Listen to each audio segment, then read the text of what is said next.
Right, for my long run today, I've taken my son Oscar with me. It's nice. His mate blew him out because it's a bit wet and cold. It is definitely wet and definitely cold. Typical UK winter's day.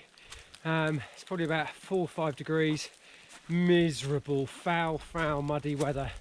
So, gonna do, well, I've done quite a bit of the run already, but we've just stopped off for a bowl of chips and a coffee because it is turning into a bit of a disaster because Oscar's brakes don't work on his bike now, so we've got some get over a couple of hills. Anyway, just recovering from yesterday really. Did my FTP test and that was definitely very tough. My legs are pretty trashed today and you really notice the difference of just doing a really hard workout like that, like full on, and then having to run today. Got a slight issue in my knee which I'm not very happy about. Just on the right hand side, it's flared up a little bit. It's been nagging me for a couple of weeks now. Definitely caused me a few problems today, so that's a bit of a shame, but there we go. I've really definitely pushed it to the limit. Anyway, I'm going to talk a bit about FTP, a bit about maximal steady state running. Back in the cabin once I've warmed up because it is freezing. Anyway, I'm going to go and finish my run.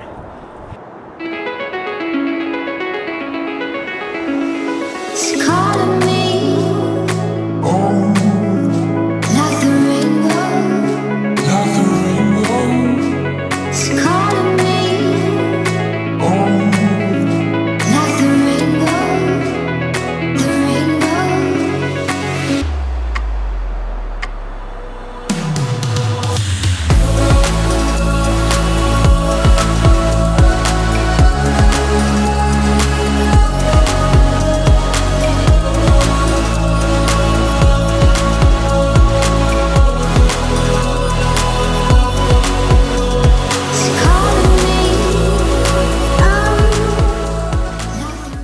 Hi everyone, welcome back to the channel, and it's been a while since I've posted a training vlog. I've been doing a few on the RPE, getting a bit more technical threshold, because I just want to kind of share all the kind of detail, the more sort of science of it, of what I'm trying to learn and what I'm trying to do. And then once I kind of get that out of the way, I'll probably go back to my training a bit more. But at the moment, you know, I've enjoyed learning a lot more about why I'm doing this, and hopefully that's helping you people out there. So if you've subscribed, thank you so much, and loving all your comments as well. It's really good. And yeah, just going to have a sort of simple video today. I've just had a big old long run yesterday, as you can see, pouring rain. The weather's terrible at the moment. And yeah, I just wanted to go through my fitness, how I'm getting on my training for the ARC, a little bit of an update, and then talk about FTP. And that'll be it. So keeping it nice and simple really. Basically got my fitness level now right up to where I want it to be. I'm sort of on training peaks. I'm around about 85, floating around 85, 90, depending on what mileage I do and what sort of pace I'm at. So I'm really happy about that. I am definitely at the limit at the moment on avoiding injury. I've got a bit of a sore knee. I skipped a run last week, and today I'm going to be doing a recovery run. I've got a bit of tendonitis in my left knee. It's flared up quite a bit. I gave it a good old massage yesterday, but yeah, so it's a bit bruised today. But hopefully, fingers crossed, it sort of eases, because I've got quite a bit of running to do this week. I want to do a long run. I was meant to be doing my Tour de Havelin on Saturday, but instead I'm going to just do a nice Downs Link run, probably do a 50k, and just go and do that. But anyway, fitness level is going good. Last week I had an easy run on the Monday, which is about 10k. And then what we're trying to do finished now last week, is do this FTP test. So on the Tuesday I had a sort of test, a mini test as such, and it was absolutely brutal. It's 2 by 3k intervals with a 5-minute rest in between. Now rests are always active, you know, they're never sitting around not doing anything. It's always an active rest, and that will be like an easy jog. But I went flat out, full on. Check out my Strava, pushed really hard, and it's meant to be progressive. So in other words, your second the second interval was going to be a bit faster. I nailed it. I was so pleased. I went faster just by a little bit, and looking at my rate and looking just more detail, I did a really good workout. So made a good old effort there. And then I felt my knee it's just a bit niggly, so I thought, well, do you know what, I'm going to leave it. save it for the FTP test. So I had Wednesday, Thursday, Friday off, and then Saturday went for this FTP test. FTP, what is FTP? It's basically, depending on sort of where you're at, if you're in cycling, you probably know a lot more about it. Rowing especially as well. Running, yeah, it's becoming quite important, but it's more difficult to gauge, more difficult to test in running. There's basically, with FTP, it stands for functional threshold power, or for runners, functional threshold pace. So I like the pace because the power you can't really judge in what you do. But there's also this term, which is a really tough word to say, similar sort of thing. It's called maximal lactate steady state velocity. Okay, and that is the same thing as FTP. Now, functional threshold pace, it's kind of says it what it is. It's a functional level, so you're functioning at a level at your threshold. And we know about threshold because you've seen some of my videos already, right? But you're pushing yourself right to that level where you want to hold that for 1 hour. So you can keep that pace, that maximal velocity, you can keep that pace for 1 hour. So it's very, very tough. I think it's very hard to test as well and actually do the workout, especially if you're running. If you're on a bike, you set yourself up with a power meter. If you're on a rowing machine, you can do that. But if you're running like we are, it's really difficult to do.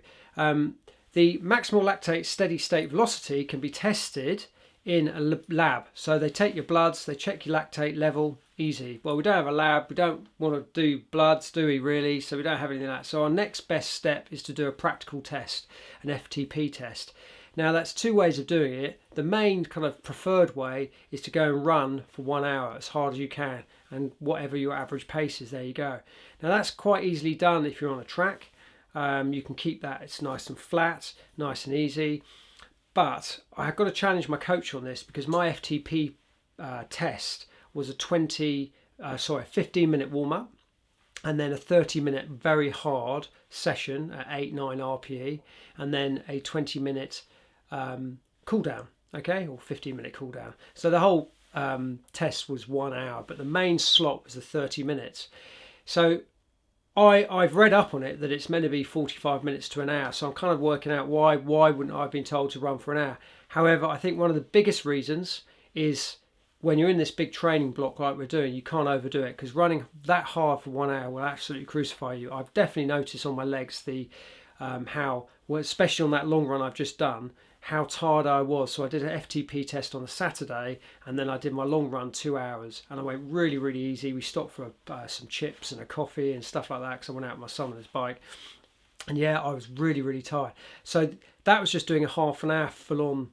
So putting 60 minutes on your legs, I think, yeah, that would be kind of your A race, wouldn't it? If you're training for, say, a 10K, for example, something like that, you're going to really smash your legs out.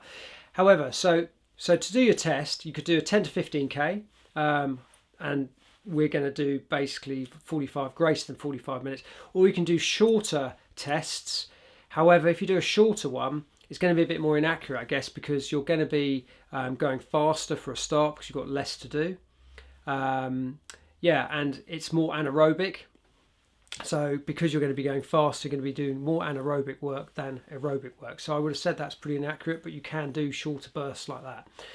And I guess when you're doing it as well, you want to be doing it, you know, the whole point of an FTP test, that's the point of doing it, is so that we can see how well we're progressing, because you do all this, you know, all this hard work. We go out, we train really, really hard. It's nice to see your improvements. It's nice to see that I'm getting faster. It's nice to see you're covering more distance.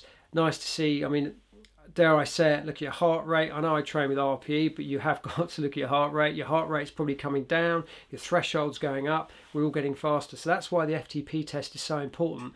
And it just gives you a bit of a boost, doesn't it, to think, yeah, I'm getting quicker. Right, so once you've done your FTP test, you've then got to redo that in the future as well. So it's always good to make sure that you do it over a route which is the same. And if you're on a track, that's easy. That's great. You just go around the track, 400 meter track, nice. It's always going to be the same. I don't have that luxury. My track is the trail, so it's very undulating. I mean, the conditions for the FTP test I did with lots of ups and downs, very sharp hills.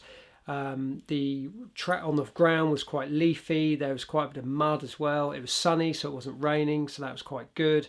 And I felt pretty good as well. But on the day, if you do your first FTP test like I've done, and then maybe in 2 or 3 months time I go and then do that again, I kind of want to do it on the same route.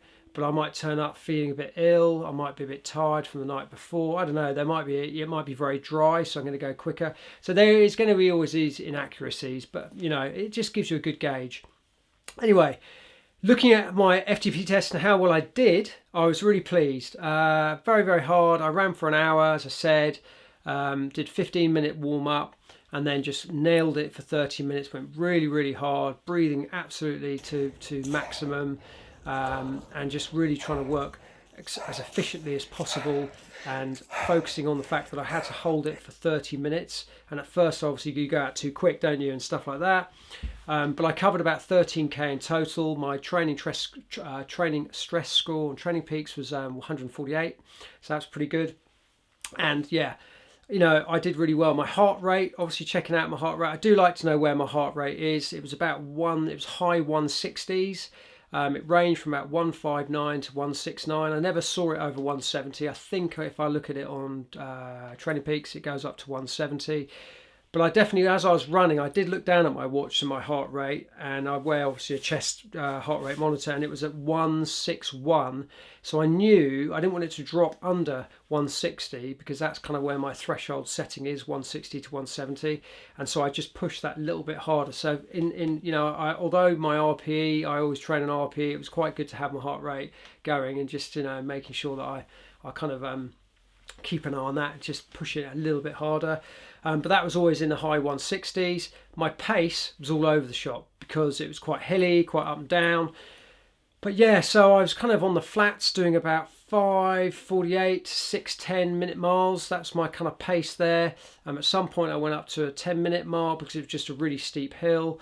And on average it was about 7:10, 7:25. So if I look at Strava, I look at Training Peaks, it would say within that 30-minute slot, my average pace was about 7:15, something like that. But I know that if I go out and run a half marathon, for example, on a nice flat road, I'd sub 130 for sure. My PB is about 127 at the moment. I'm feeling really fit, so I'd probably do that. So I'm not exactly sure what the equivalent pace is, but it's going to be around about the 6:46. So about the 6:40. So my coach has gone away and he's checked it all out, and he's given me a FTP test threshold pace of 6:43, and I'm going to speak to him about it and find out exactly how he got to that figure. But that's kind of where I'm at, which kind of works out quite well, because I know that a half marathon for me, as I said, is about that pace. Yeah, so it's worked out well. So I can now look back on all that training I've done my threshold. I've then got to now get back into my now build up my endurance, because good news, I got through from the ARC today. My race number is 161. I'm getting a little nervous with races at the moment, with CV19. I don't know if it's going to go on or not. It's all a bit of a worry at the moment, but fingers crossed it does. But anyway, if it doesn't, it doesn't. I'm still going to train hard, still trying to, I'll go and do some great event on my own, some little, FKT somewhere, something like that. But yeah, that's it. So that's my sort of training schedule at the moment, how I'm getting on. I'm going to share, there's a really good example of a 50k threshold pace race, and it's got Hayden Hawks in it. I can't remember the other guy's name, and I'll post that up on the end of this video. And if you haven't watched it, it is amazing, and you see them running at such a pace, and they're battling each other out, and it's fantastic. And if you haven't watched that, I really recommend spending the 20 minutes and watching it all the way through, because it's a great race. It's a great example of threshold running for sure. Really heavy breathing, really getting into your body, really getting that feel going. So there we go. Anyway, that's enough from me. Hopefully you've enjoyed that. I'm going to get back into my rhythm a bit more on doing my weekly training vlogs and stuff like that, just so people can see how I progress up to getting close to the ARC. We've got Christmas coming soon. It's exciting times. So hopefully everyone's racing's going well. You're all keeping safe and well, and your running's going good. And yeah, see you in the next vlog. Thanks for watching.